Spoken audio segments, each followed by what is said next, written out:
ഇങ്ങനെ ഒരു കോറിക്കുണ്ടൊരു ലോറി പോയിട്ട് എന്നുണ്ട്. അങ്ങനെ ഞാൻ പള്ളിയിൽ എല്ലാവരോടും കൂടി പറഞ്ഞപ്പോൾ എല്ലാവരും കൂടി വന്നപ്പോൾ ഡ്രൈവർ വണ്ടിയിൽ വീണേക്ക് വണ്ടിയിൽ നിന്ന് പുറത്ത് പോയിട്ട് ഒരു 5 മിനിറ്റ് 10 മിനിറ്റ് കഴിഞ്ഞിട്ടാണ് ഓൻ പൊന്തി വരുന്നത്. ഓൻ പൊന്തി വന്ന് നീന്തിങ്ങാണ്ട് കരക്കാണ് കിടന്ന് ഓന് 2-3 വിളി 4 വിളി മുത്തോ വെച്ചിട്ട് ഒപ്പമുള്ളവനെ വിളിച്ച്. പക്ഷേ അപ്പോഴത്തേന് ഇവിടെ ആരുമില്ല, ഒരു വണ്ടിയുമില്ല, ഒരാളും ഇല്ല. അങ്ങനെ എൻ്റെ പെണ്ണുങ്ങൾ വന്ന് അപ്പോൾ ഇവിടെ ഈ കാളനെ കെട്ടുന്ന ടീം വന്നിരുന്നു, വേലൻ്റെ ടീം. ഓല് 2 ആൾക്കാർ ഇങ്ങനെ സ്ഥലം കാണാൻ വേണ്ടിയിട്ട് ഇങ്ങനെ നടന്നിങ്ങനെ വന്നപ്പോൾ ഓല് ഇവിടെ ഉണ്ട്.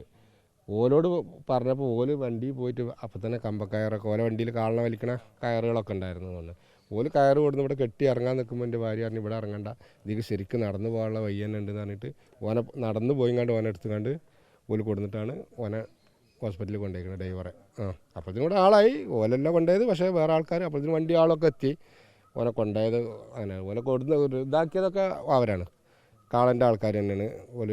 ഓലാണ് ഫസ്റ്റിൽ ഇവിടെ ഉണ്ടായിട്ടുള്ളൂ. ബാക്കി എല്ലാവരും പള്ളിയിലാണ്, ആണുങ്ങളെല്ലാവരും പള്ളിയിലാണ്. ഓല ടീമും തന്നെ ആ നേരത്ത് ഭക്ഷണം കഴിക്കാനായിട്ട് പോയതാണ്. ഓല് 2 ആളും ആദ്യം കഴിച്ചവനോ അല്ലെങ്കിൽ വേണ്ടാന്ന് പറഞ്ഞിട്ട് ഓലിങ്ങനെ സ്ഥലം കാണാണ്ട് കയറിയതാണ്. അതുകൊണ്ട് ഓലാണ് ഡ്രൈവറെ ഇങ്ങോട്ട് കൊടുത്ത് കരക്കൊക്കെ എത്തിച്ചതൊക്കെ.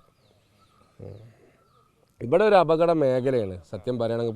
ഇത് ആദ്യത്തെ അനുഭവമൊന്നുമല്ല, ഇതിൽ ആദ്യത്താണെന്ന് കൂടിയിട്ട് ഇതിലേക്ക് 2-3 എണ്ണമൊക്കെ ഇതേമാതിരി പോയിട്ടുണ്ട്. പക്ഷേ പോയിട്ടുണ്ട് കുറേ കാലം മുമ്പ്. ഞാൻ വരുമ്പോൾ കാറ് ഇവിടെ കിടക്കുന്നുണ്ട്, കണ്ട കുരുത്തോണ്ട് ആർക്കും പറ്റിയില്ല. കാറ് നേരെ പകുതി ടയറാണ്ട് പോയിട്ട് തോന്നുന്നുണ്ട്.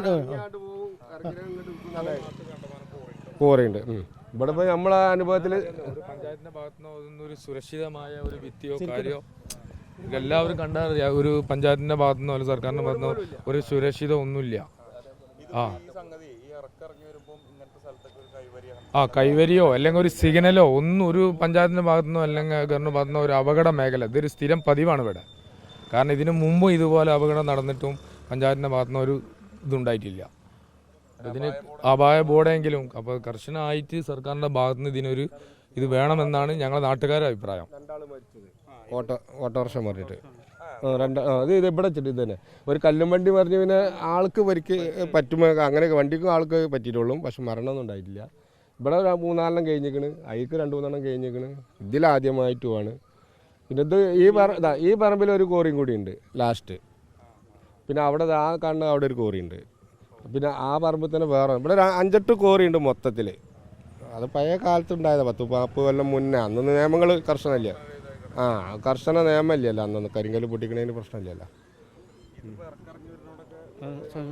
നല്ല ബുദ്ധിമുട്ടുണ്ട്. മീൻ വണ്ടി ആ കോറിക്ക് നാൾ മറിഞ്ഞതാണ് കുറേ മുന്നേ. പല അപകടങ്ങളും ഉണ്ടായിട്ടുണ്ട്. ഒരു അത്യാവശ്യം നല്ലൊരു മറുണ്ട് കോറിക്ക് മീൻ വണ്ടി പറഞ്ഞിട്ട് തലനേരം ഇഴക്കി കെച്ചിലായി പോന്നു. അങ്ങനെ ആ വെള്ളം വറ്റിയിട്ട് അതിന് ഒരു ബൈക്കൊക്കെ എടുക്കുകയൊക്കെ ചെയ്ത്. ഇതിൽ പറ്റൂല വെള്ളം. ഇവിടെ നല്ലൊരു മതിൽ കാര്യങ്ങൾ വെക്കുക, ഒരു അപകട മേഖല ബോർഡ് വെക്കുക. കാരണം ഇതൊന്നും ലൈറ്റ് ഒന്നുമില്ല. ഇന്നലൊക്കെ രാത്രി ഒന്നും എത്രയോ ആയിരക്കണക്കിന് ആളുണ്ട്. ഒന്നുമൂലം ഒരു ലൈറ്റ് ഇല്ല. ഒരു അത്യാവശ്യം വേണ്ട സ്ഥലങ്ങളാണ്. ഒരു ക്ലാസ് പോലും ഇല്ല. അവിടുന്ന് വരുന്ന വണ്ടി കാണാൻ ഇങ്ങോട്ട് വരുന്നത്. ഇതിപ്പോൾ ഇങ്ങോട്ട് കാണുന്നതെന്ന് പറഞ്ഞാൽ ഇപ്പോൾ വേനലായതുകൊണ്ടാണ്. അല്ലാന്നുണ്ടെങ്കിൽ ഇവിടെ ആകെ പച്ച പിടിച്ചിട്ട് ഇവിടുന്ന് വരുന്ന വണ്ടിയും കാണില്ല, അവിടുന്ന് വരില്ല. എന്നും ഒരു ആക്സിഡൻറ്റ് ഇല്ലാത്ത ദിവസമില്ല. സ്കൂട്ടിയും ബൈക്ക് വയ്ക്കാറോ അല്ലെങ്കിൽ ഓട്ടോറിക്ഷയും ഉപയോഗിക്കാറോ ഈ KMCT കുട്ടികൾക്ക് പോണതും മറ്റവർ വരുന്നതും ഒക്കെ കൂടി ആയിട്ടുള്ള സ്ഥലമായതിൻ്റെ പേരിൽ എപ്പോഴും വണ്ടി തട്ടിയും കിട്ടും. നമ്മൾ ഇറങ്ങി വന്ന് മദ്യം പറഞ്ഞ് ഒഴിവാക്കിയാണ്ട് വിടുക എന്നല്ലാതെ ചിലതൊക്കെ പണിക്ക് എത്തിയിട്ട് അവിടുന്ന് സംഖ്യ ചോദിച്ചിട്ട് വിളിക്കോളെന്ന് പറയും. കാരണം ഇതിപ്പോൾ ഉണങ്ങി കതിച്ചുകൊണ്ടും നാളെ ഒരു വെട്ടലേറുണ്ടായതുകൊണ്ടും അങ്ങനെ വെട്ടിയതായതുകൊണ്ട് കാണുകയാണ്. അല്ലെങ്കിൽ നിങ്ങൾക്ക് തന്നെ പറയേണ്ട ആവശ്യമില്ല. ഈ ബോർഡും ഇതൊന്നും ഈ മമ്മൂട്ടിന്ന് എഴുതി ഒന്നും കണ്ടിരുന്നില്ല. അത്രയ്ക്ക് പൊന്തായിരുന്നു. അപ്പോൾ അവിടുന്ന് വരുന്ന ആൾക്കാർക്കും കാണില്ല, ഇവിടുന്ന് വരുന്ന ആൾക്കാരും കാണില്ല. ഒരു നേരം ഇങ്ങോട്ട് വരും, ഇവിടെ ആണ് പോകും. രണ്ടും ഇവിടെ വെച്ചിട്ടാണ് എൻ്റെ ലാഭം.